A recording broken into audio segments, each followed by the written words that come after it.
Alrighty, and desk room is not something I have.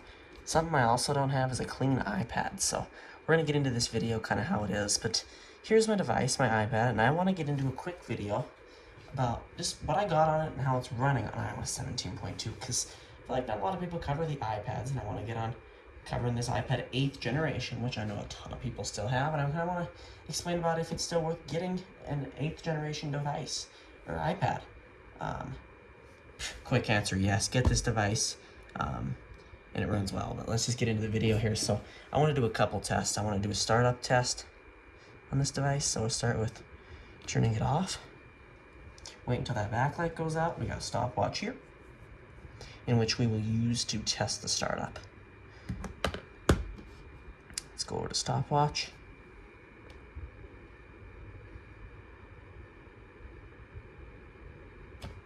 Okay. And the iPad 8th generations, the 7th gen don't do it. I don't know why the 8th generations do, but they dim, kind of on boot up and then brighten back up. I don't know why.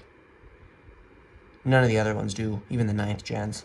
And 15.5 seconds is what it took to start up. Really impressive time. Not bad at all. So now let's unlock our device.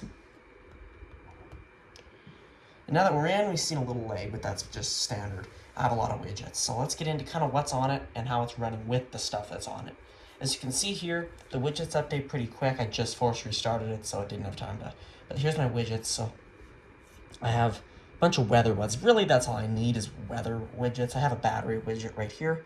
If I'm using my AirPods or my Apple Watch, it'll kind of show. Well, not my Apple Watch. That's connected to my phone. But using, see, pretty quick. And it depends on your app, too. Let me turn on Do Not Disturb here.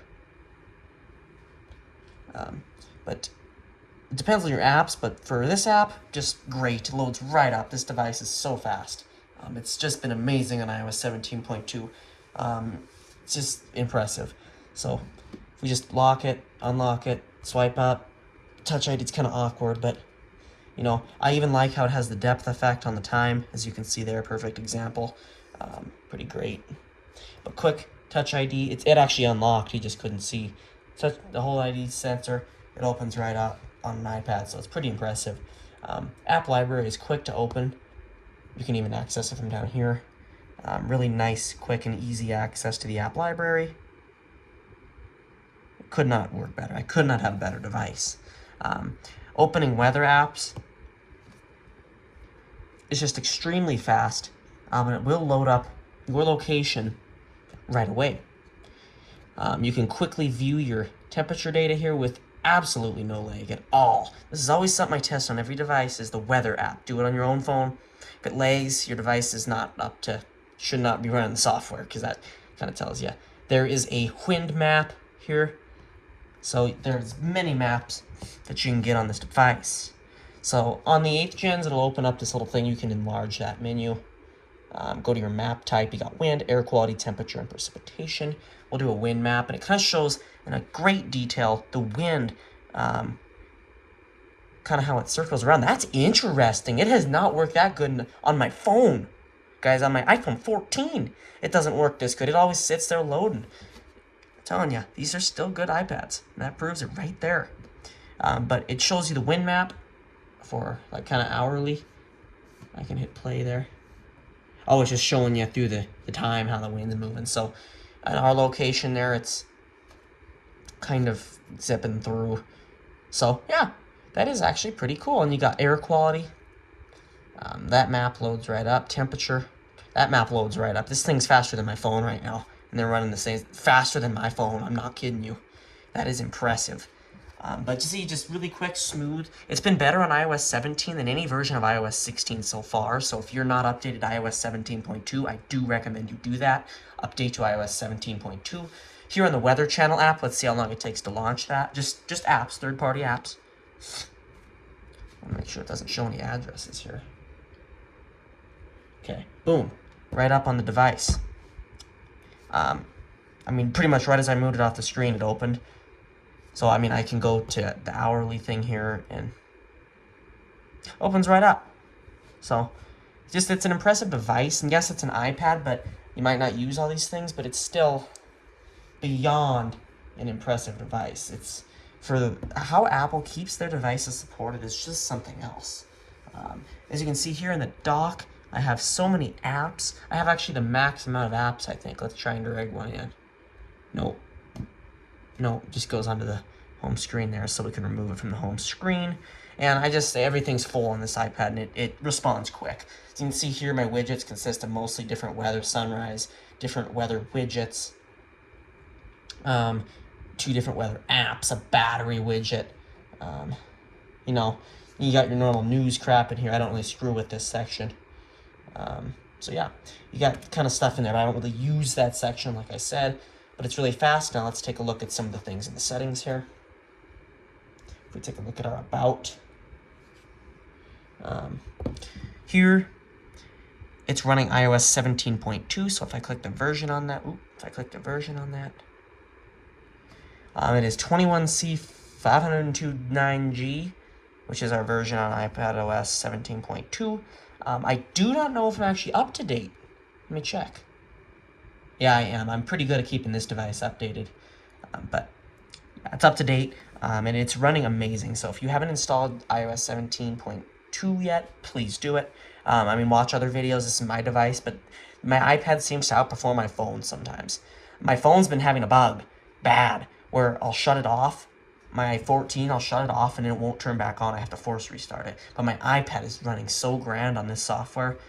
It's out of kind of blows everything else away. So I just take this out, watch YouTube, and do a few things on it. I do have a ton of crap on it, though. I mean, it depends on what your definition of ton is.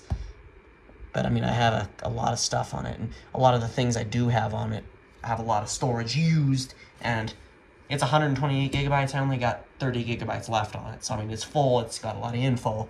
And it still responds quick. So, we can do a couple quick Touch ID tests here. If I take the device, lock it, unlock it, it's pretty quick.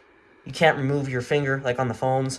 If I take the 7 here, it kind of pops it right open if I just put my hand on the Touch ID. Isn't that a setting, though, I think? I think it's a setting. You can see it pops it right open. But this, it doesn't do that. But I think there's a setting for it. Let me double check. I don't want to put this device down for no reason. It's a newer device than the 7. Touch ID and passcode.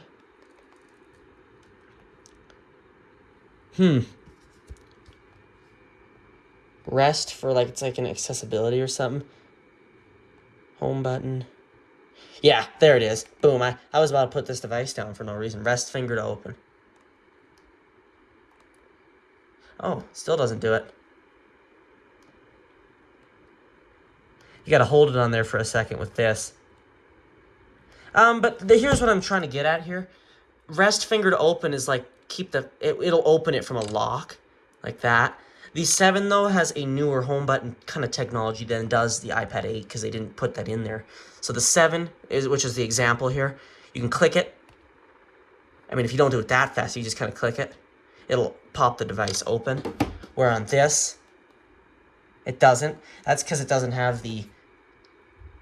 it has the real clicking home button rather than the upgraded 7 one, like the haptic home button, which is kind of why it's a little faster. But all you got to do, put your finger on the button, wait till it unlocks, and boom. Then you can use it. So not really that big of a deal. But it's fast at loading everything. We can go on Apple's website here. Apple. We'll just take a quick look. Just opens it right up. You can look at everything on the site. And I have it on 60 FPS, just the same frame rate as the device. So, I mean, it just shows you how smooth everything works on the device. So, yeah, it is an impressive device. Just a quick video I wanted to make, how it runs on iOS 17.2, if you should install iOS 17.2, and what's on this device that might make it run as it does, and there's a lot. So, if my device is working, yours probably will too. Just keep in mind, if your storage is low, don't install the update. You can have boot loop problems. If your storage is also low, your device will overheat. It will not perform as you want, because storage is what runs a device, plain and simple. Your device needs to have storage. Even opening this, look at this, it's buttery smooth. I'd tell you faster than my 14. Take a 7 here, which is in a different spot. Buttery smooth as well. Apple's, and this is on iOS 15 though, so this is kind of out of the videos. These are my recording phones, but it's just a good example to show kind of how Apple keeps these devices running. I mean, it's on iOS 12 and it still runs. I use these phones all the time for extra phones, and they run so nice still. Buttery smooth. Just, they really are great at keeping their devices going for as long as possible. Just with the fluid animations and everything new with them. So yeah, that's about it for this video, guys. Just wanted to make a quick video, how the iPad runs, and we'll see you guys in the next one.